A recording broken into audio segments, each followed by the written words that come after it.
This is Coach and the Kid. I'm the Kid, and today Coach and I will be watching the second game of Victor Wembanyama's budding NBA career, and we'll see if he does better than he did in his first game.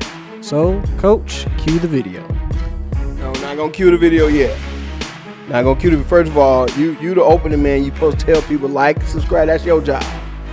We need more subscribers, more likes, more comments. So you have to say like and subscribe. So I'm gonna kick it back to you. Tell them to like and subscribe.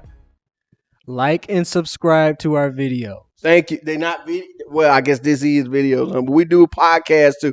Now, I just want to see if this is a real. I see whatever we gonna react. I just want to know if this is a real 27 or if this is an NBA 27. I already see a little bit of elements of NBA 27, right? Y'all know what I mean when I say NBA 27. NBA is like, we need to make this guy look better. Let's give him a bunch of free throws. That's an NBA 27. They do that for a lot of guys that they want to see succeed. They even did that for Jordan. For the people that say, oh, MJ was the greatest of all time, all that. Most games, after the Bad Boys, after he won the first one, they gave that Joker like 20 free throws almost a game. Other players hated him for it. Magic Johnson, there's a famous Magic Johnson practice where Magic Johnson is going off on MJ in the Olympic practice. It was like, bro, we can't even sneeze on you. We can't blow on you. They giving you calls. So that's what I mean by NBA 27. But we don't know. We gonna see, and we gonna go from there. DeVoe spins and fires, and a good stop. Rebounded up. They're fronting him in the post. Wesley slams on the brakes. 3 on the clock. Wemby had to fire on the 9-1-1 shot from cross court. Champagnie catch and shoot 3. Wembanyama with the rebound and got peeled clean by. Well, I think it's an improvement that they made him not run the offense anymore, but he needs to work on his hands. 5-year deal to usher in the Wembanyama era in San Antonio. He misses the first. His free throws looked good last game. Maybe he'll make the next one.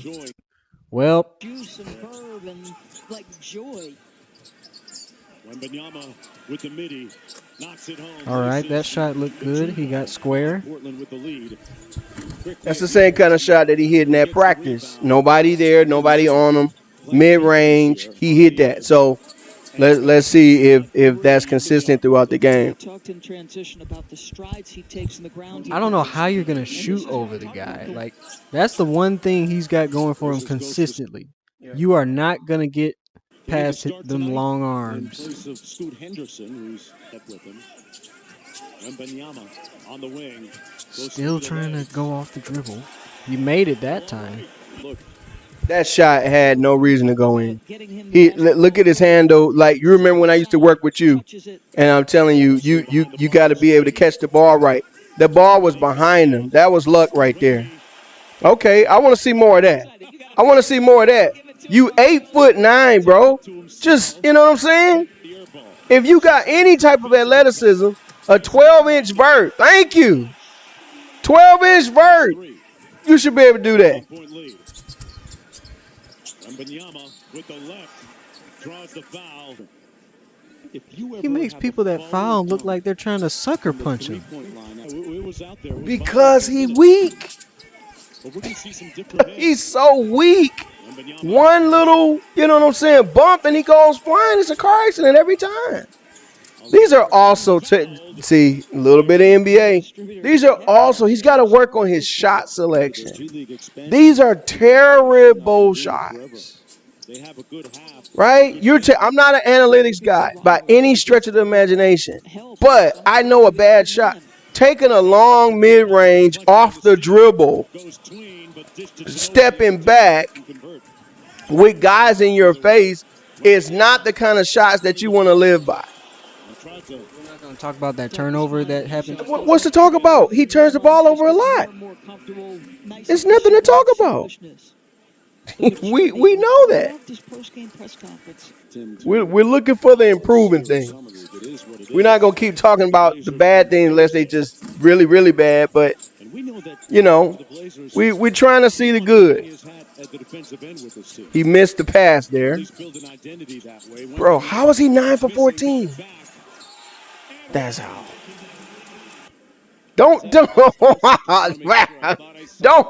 stick the chest out. Don't flex. What are you flexing? What are you flexing? What are you? I can't even go back. What are you flexing, bro? Bones? What are you flexing? Pelvis and shoulder.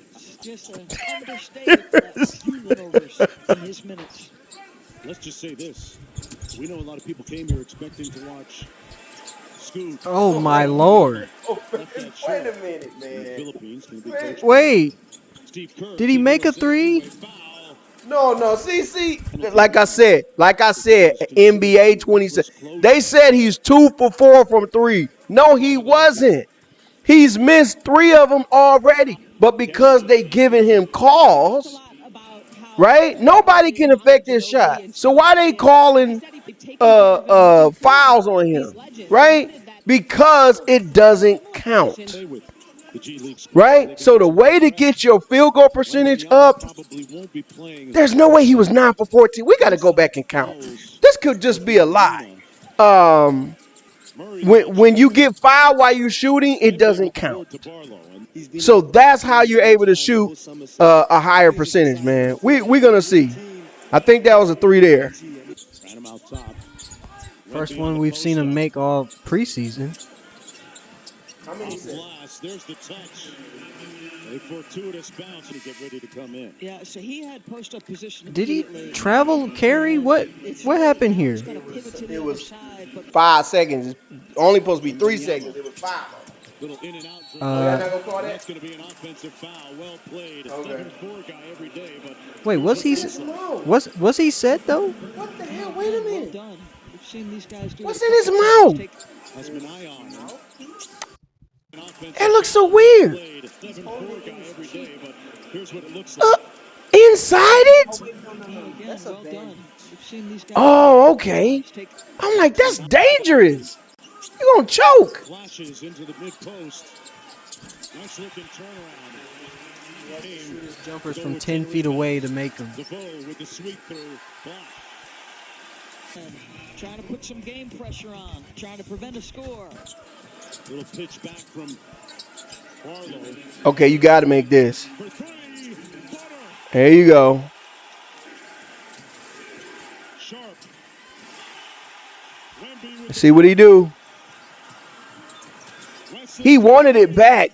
Bro, you're like 2 for 9 3-pointer. Did you see? He passed it. He only passed it to get it back.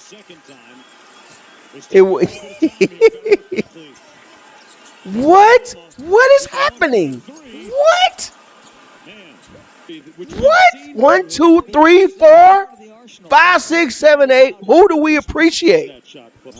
If that wasn't a travel, I don't know what was.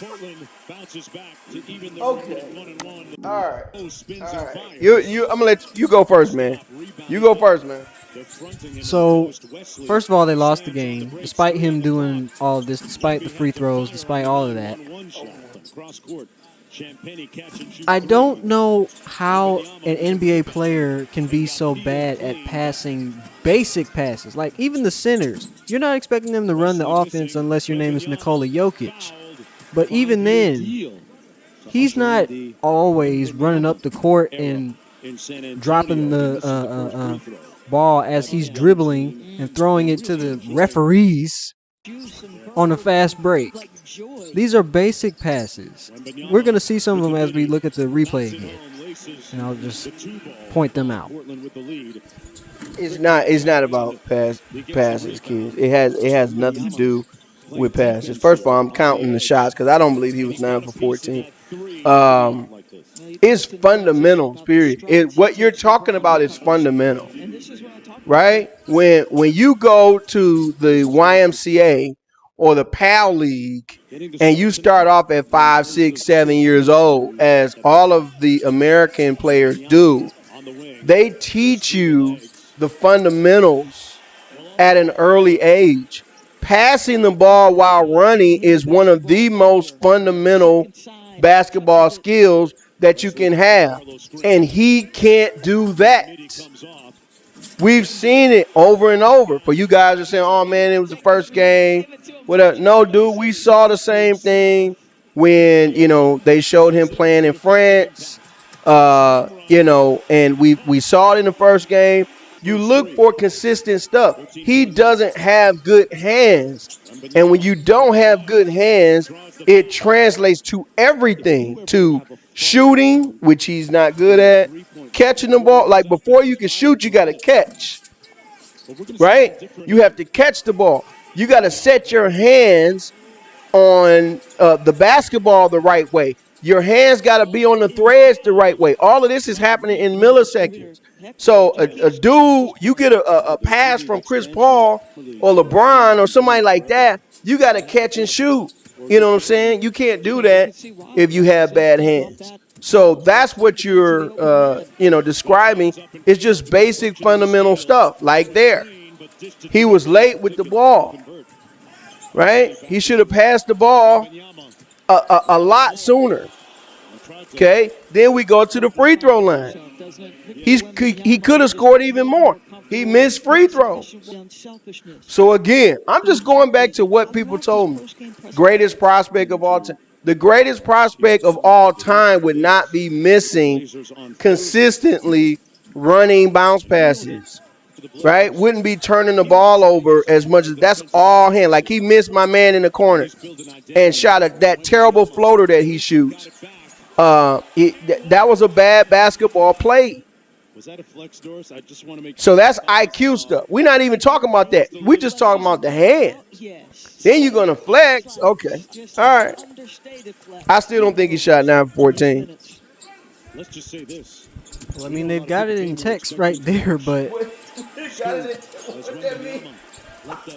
they're counting every recorded shot. But as you said, if you get fouled, it don't count. So we have to count the shots that he actually took. I guess that's a foul. He got hit in the hand. Take another look here.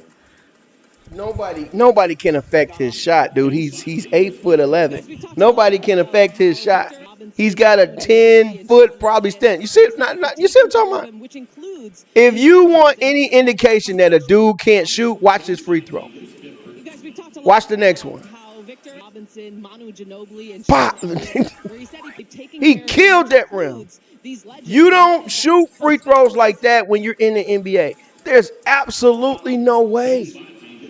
We not hating, y'all. We just this dude was heralded as the Messiah of basketball, and you don't have basic skill set that half the dudes on the court, or I would say every dude on the court right now, has.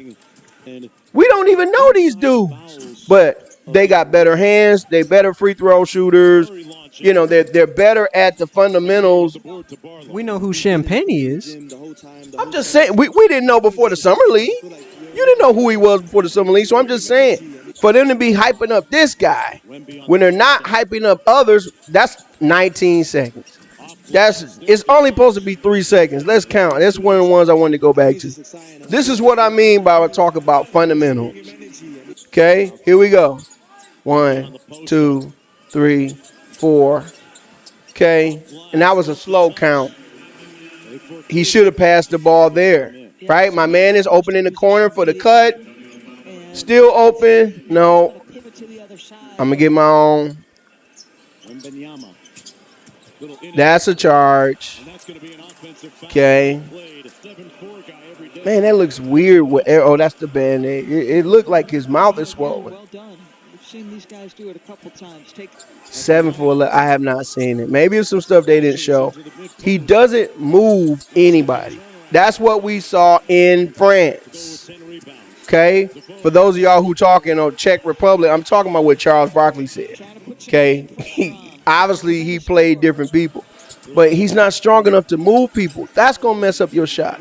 Got to make this, which he did. Okay? So you want something that improved, we could say that improved. That was a bad pass, which missed. in control. What I say? Hands. Right there. That's hands. Even though it's just a little rebound. That's hands, y'all. Bad hands. Takes hands to rebound. You got to snatch that thing. You 8'12". Missed it. Why does his height keep going upwards every time you mention it? Because when you 9 feet, you're supposed to be able to. Now, this was just disgusting. And I've seen him do that in France. Number one, he traveled.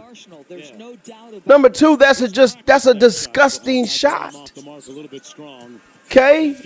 Did we see a little body language there? I don't know who that was. Watch the corner. They gonna talk to him. Watch him shoot. Watch the dude in the corner. He had his hands open. I don't know who that is. And he's like, oh, come on, man. Watch him. He's like, I'm open, bro. I'm open. Pass it. What? So, it's one thing to, hey, I'm new to the game. I'm new to the NBA game, right?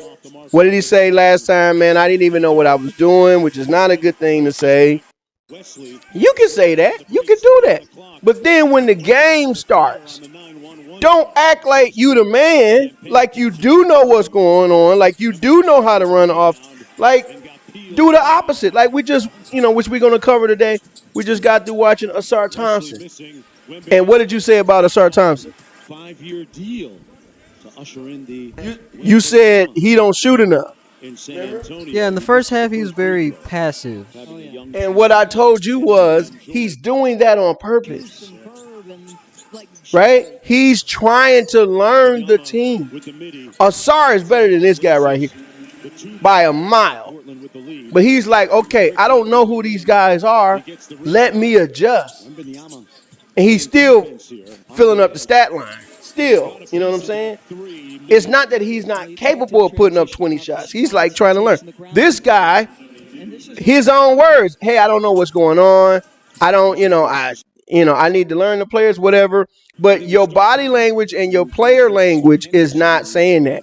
Your body language is saying, I'm the man, get out the way, this is my show.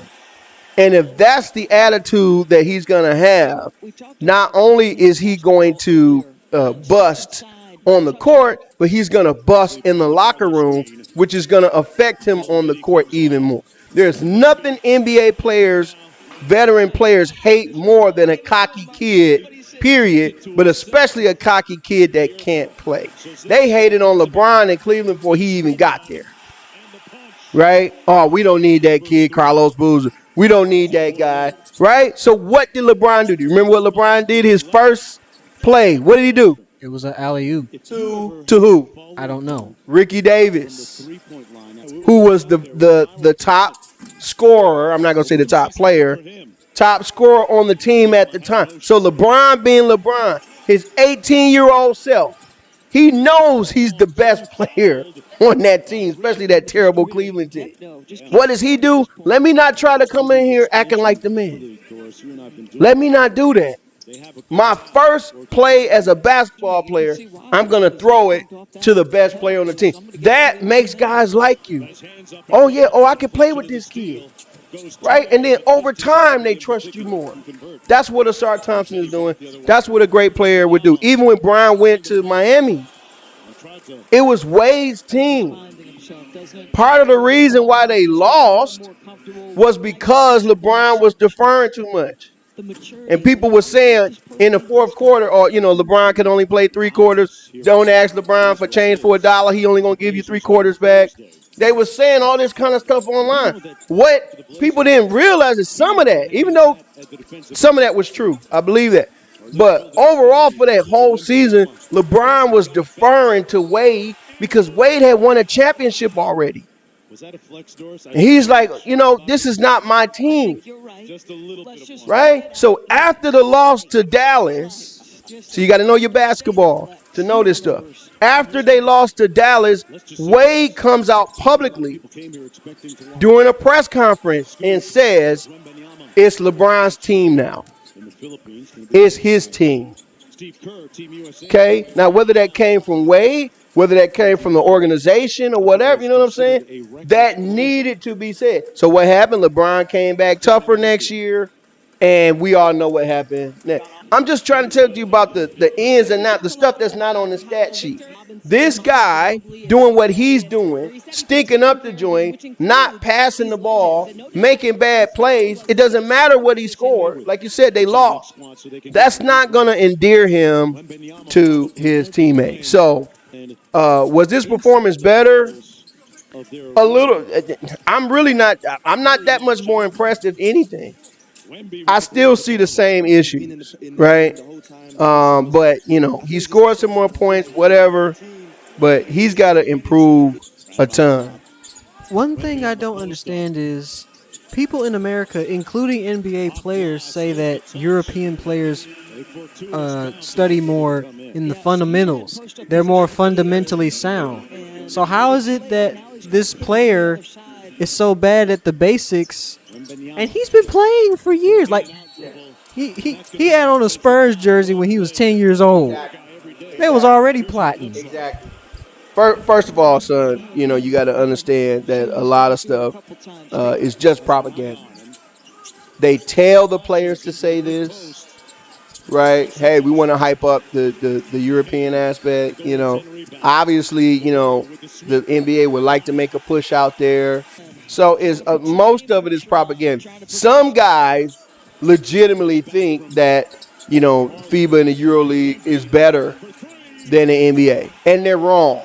It's not like this. It's not even close, right? You have guys from college in the United States go and dominate the EuroLeague, or dudes that couldn't get, on a team from the G League will go and dominate in the EuroLeague. And I still say that with the exception of Luka Doncic and maybe a couple more, most of the guys from Europe, quote unquote, that come and do well in the United States, I don't consider them 100% European prospects. Why? Because they go to high school in the United States. They go to college in the United States, right? Who was that? The two brothers from Spain. What's their name? Gasol? Yeah, the Gasols. They consider European prospects. They did all their years of high school in the United States. Right? And that's true for most of the European prospects. You are a European prospect, in my opinion, when you're born in Europe, when you develop your game there, and you come straight from FIBA or whatever league into the NBA, like Wemby. He's a true European prospect. Even Giannis, we could talk about that another. Giannis is not a European prospect, in my opinion. He is Nigerian. Okay, he was only in Greece for a few years. They didn't teach him basketball in Greece. They taught him. The Milwaukee Bucks taught Giannis how to play.